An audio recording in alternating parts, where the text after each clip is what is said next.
More fan footage. What's up, Will? Good to have you back. Good to be back, Jeff. We have anonymous rider from OKC. Team is OKC Velo Blue, and we're starting things off with a bang. Down they go. Now, I wanted to talk about this crash, which happened early on in this crit, because I think this is a really common Cat 4, Cat 5 mistake. So if we slow this down, Will, I first thought that they were following this guy with like the kind of leopard print looking crazy shorts up there. But turns out I don't think they were. I think this is just a gap that was there that orange is starting to fill, and then Ryder in the blue on the right makes a very small movement to his left, which isn't that big of a deal, but that little bit of contact happens pretty much every crit I'm in. But because it happens in every single crit I'm in, I'm used to it. I know what to do.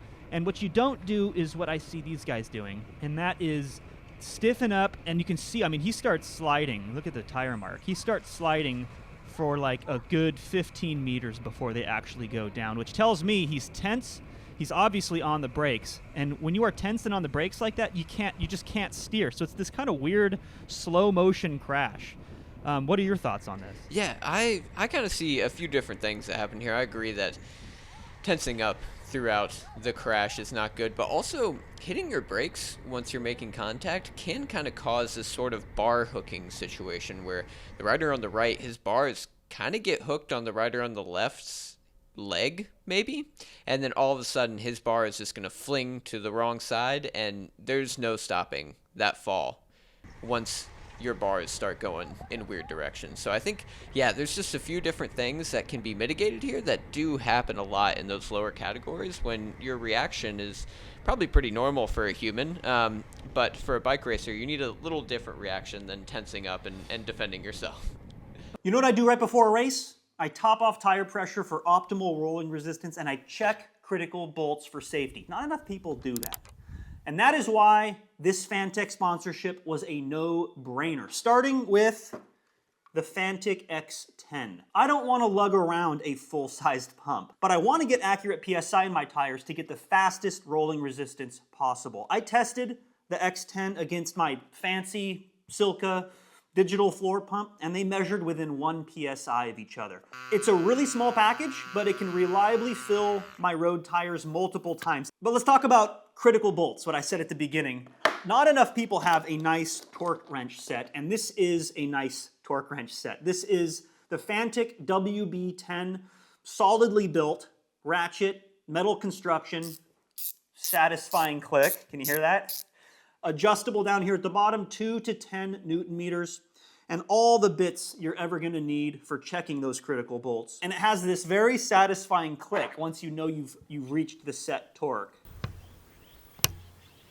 So just buy this setup, throw it in your car, and then be done with it. You don't have to worry about this stuff anymore. It is heavily discounted right now. 36% off the torque set, 43% off the pump, with these codes on the screen right now, and also I've linked them down in the description.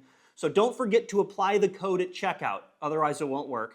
Thanks Fantech for sponsoring this video. Now back to the race. Oh, good point on the hooked bars. Hopefully the guy who went down can get in the comments and shed some light. This was from like 3 years ago, so maybe he won't. But if your bars are hooked and the rider who's hooking your bars is going, you know, anything more than like a half a mile an hour faster than you, any change in speed, you're kind of hosed. And that's why we say it's a really good habit to be in the drops all the time. It really lowers the probability of a bar hook, because then now your elbow's kind of defending that space. You can see the rider in the black here is in the drops. Mm-hmm. You're just kind of protecting the bar from getting hooked.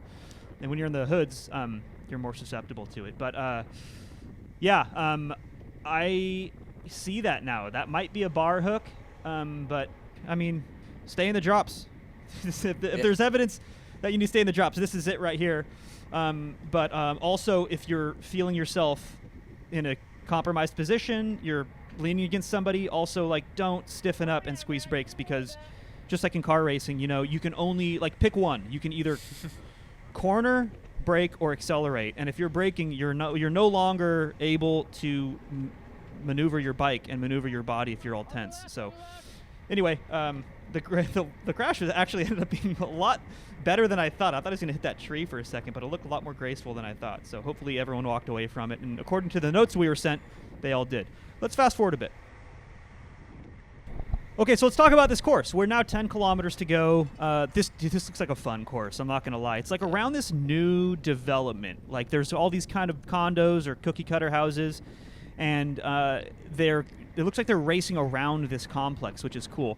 There's some road furniture. There's some narrow roads. There's like some construction debris that we're going to see on the backside of the course. Just looks like a tough crit. Will, when I saw this footage, I was like, this is Will's course. You would do well on this course. Yeah, I really like courses where you have to find these creative lines, like, oh, there's not a crack here, or like I can exit wider onto the curb in this corner, or like you can cut the curb closer. So these kind of courses have a lot of character, and I think it can really separate riders with a little more technical ability if you can just ride a little smoother and not have to accelerate.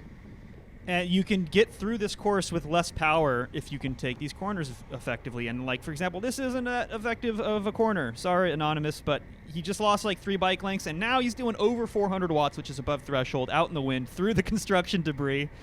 And yeah, he's not benefiting from draft here. And as we know, drafting accounts for like all the energy savings in bike racing. If you're not sitting in the draft, you're suffering. And I think you can pedal through this entire course at these speeds. And he's not. In fact, most of these riders are not. And that's fine. They're learning. They're Cat 4s.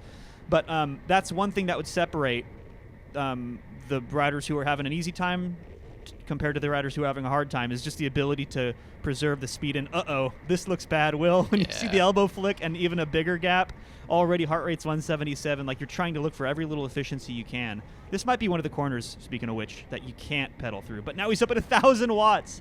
Desperation.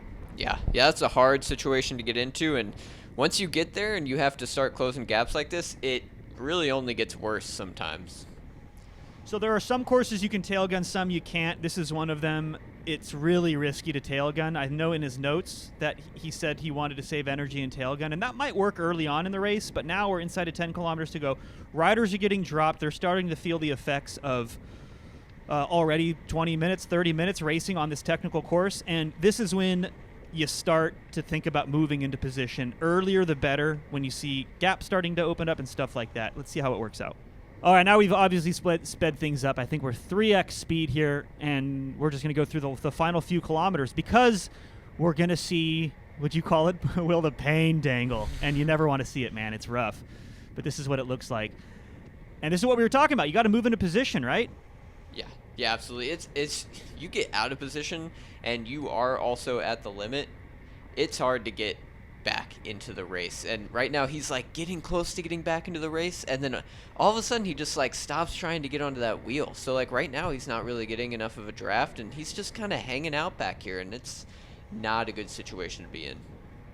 Yeah, pro tip, if you find yourself in this position, this is not uncommon. You don't want to fall into this pattern of like hard effort to get back into the wheels here at the back of the peloton, of what remains of it at least, and then feel like it's time to recover, because what's going to happen is somebody else is going to get dropped. You're going to close another gap, and then you're going to do a hard effort to close it, and then you're going to be like, okay, now it's time to recover.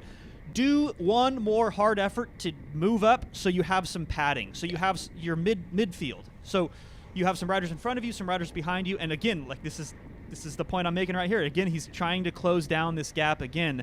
And what he has to do is, and I know you're tired, everyone is, you have to make one more effort, even if that's the hill you die on, to get mid-pack in order to prevent, this is like a vicious cycle where you get dropped, you close it, you're too tired to do anything else. You get dropped, you close it, you're too tired to do anything else.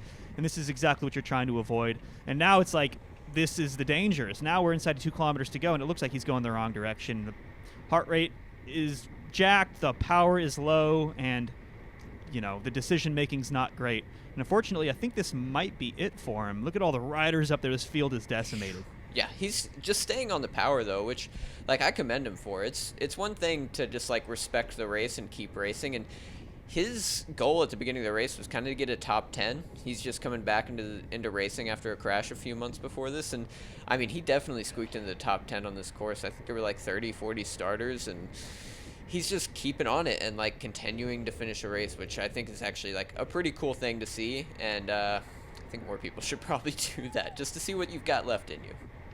Dude, good point. If he just would have quit and given up, he would have gotten, I think he passed another like 8 or 10 riders just because he kind of kept racing his race. So anyway, if you guys have footage that you want to submit, We would love to talk about it. You can be credited any way that you want, or you can remain anonymous, like today's submission. So, Will, great having you on as always. Talk to you guys in the next one.